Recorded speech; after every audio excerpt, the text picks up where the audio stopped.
Enfin, chers fidèles, je vais vous offrir une information extraordinaire.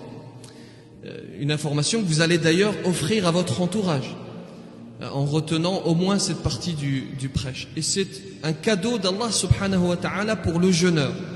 Et malheureusement, beaucoup ignorent cela. Alors écoutez bien, ce sont deux traditions prophétiques. La première, le prophète sallallahu alayhi wa sallam dit ceci: Lis-sa'imi 'inda iftarihi da'watun mustajaba. Et il dit dans une autre tradition: Inna lis-sa'imi 'inda fitrihi da'watan ma turad.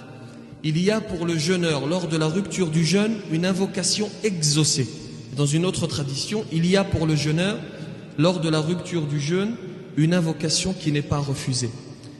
Dans ces moments où la table garnie de mets merveilleux t'appelle, lorsque la soupe t'attire, tu sais ce que tu vas faire?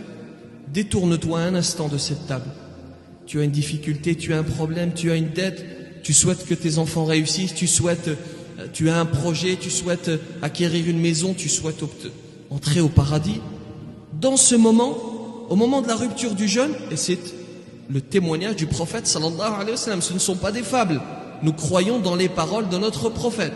Ce n'est pas un menteur. Il te dit, dans ce moment précis, Allah subhanahu wa ta'ala ne rejettera pas ton invocation.